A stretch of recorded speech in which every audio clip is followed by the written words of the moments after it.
நம்முடைய வாழ்க்கையில் ஏற்படக்கூடிய சங்கடங்கள் அனைத்திற்கும் தீர்வு தரக்கூடிய ஒரு தெய்வமாக திகழ்பவர் தான் விநாயக பெருமான். சங்கடங்களை மட்டுமல்லாமல் நாம் செய்யக்கூடிய செயல்களில் இருக்கும் தடைகளை நீக்கி வெற்றிகளை தரக்கூடிய தெய்வமாகவும் விநாயக பெருமான் திகழ்கிறார். அப்படிப்பட்ட விநாயக பெருமானுக்குரிய திதியாக தான் சதுர்த்தி திதி திகழ்கிறது. அதிலும் தேய்பிரையில் வரக்கூடிய சங்கடகர சதுர்த்தி நாளன்று விநாயக பெருமானை வழிபாடு செய்பவர்களுக்கு அவர்களுடைய சங்கடங்கள் அனைத்தும் நீங்கும். அப்படிப்பட்ட சங்கடகர சதுர்த்தி நாளன்று வீட்டிலேயே எளிமையான முறையில் விநாயக பெருமானை எப்படி வழிபடலாம் என்பதை பற்றி தான் இந்த வீடியோவில் நாம் பார்க்க போகிறோம். நவக்கிரகங்களின் தலைவராகவும் முழு முதற் கடவுளாகவும் திகழக்கூடியவர் விநாயக பெருமான். இவ்வளவு சிறப்பு வாய்ந்த விநாயக பெருமான் நம்மை சுற்றி பல இடங்களில் மிகவும் எளிமையான முறையில் வீற்றிருப்பார். அவரை மிகவும் எளிமையான முறையில் வழிபாடு செய்தால் கூட அவர் மனமகிழ்ந்து நாம் வேண்டியதை நமக்கு அருள்வார். அப்படிப்பட்ட விநாயகர் பெருமானை நாம் ஒவ்வொரு முறையும் வரக்கூடிய சங்கடகர சதுர்த்தி நாளன்று மறவாமல் வழிபாடு செய்ய வேண்டும்.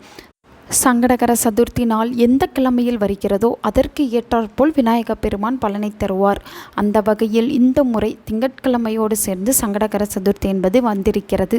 திங்கட்கிழமை என்பது சந்திர பகவானுக்குரிய கிழமை.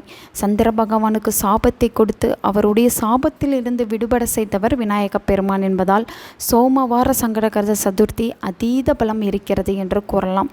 ஜூலை மாதம் 14ஆம் தேதி திங்கட்கிழமை அன்று சங்கடகர சதுர்த்தி வந்திருக்கிறது. இந்த நாளில் ராகு காலம் யமகண்ட நேரத்தை தவிர்த்துவிட்டு மீதம் இருக்கக்கூடிய ஏதாவது ஒரு நேரத்தை தேர்வு செய்து இந்த வழிபாட்டை நம்முடைய வீட்டில் நாம் செய்யலாம். கண்டிப்பான முறையில் விநாயகரின் படம் அல்லது சிலை இருக்கும். அதற்கு வாசனை மிகுந்த மலர்களால் அலங்காரம் செய்து கொள்ளுங்கள். அதேபோல அருகம்புல் கிடைக்கும் பட்சத்தில் அருகம்புல்லையும் விநாயகருக்கு சமர்ப்பணம் செய்யலாம். இவ்வாறு செய்து முடித்துவிட்டு விநாயக பெருமானுக்கு இனிப்பு பொருட்களை நெய்வேத்தியமாக வைத்துவிட வேண்டும். அடுத்ததாக விநாயக பெருமானுக்கு முன்பாக 9 அகல் விளக்குள் நல்லெண்ணெய் ஊற்றி பஞ்சுத்திரி போட்டு கிழக்கு திசை பார்த்தவாறு தீபம் ஏற்றி வைக்க வேண்டும். பிறகு விநாயக பெருமானின் ஓம் நமோ கணேசாய நமக மந்திரத்தை 108 முறை பாராயணம் செய்ய வேண்டும். இப்படி செய்து வழிபாட்டை நிறைவு செய்பவர்களுக்கு சந்திர பகவானால் ஏற்படக்கூடிய தோஷங்களும் நீங்கும். அதே சமயம் வாழ்க்கையில் இருக்கக்கூடிய சங்கடங்கள் அனைத்தும் விளங்கும். எளிமையான கடவுளாக இருக்கக்கூடிய விநாயக பெருமானை இப்படி எளிமையான முறையில் முழு மனதோடு வழிபாடு செய்ய அவரின் அருள் நமக்கு பரிபூரணமாக கிடைக்கும். நல்லதே நடக்கும்.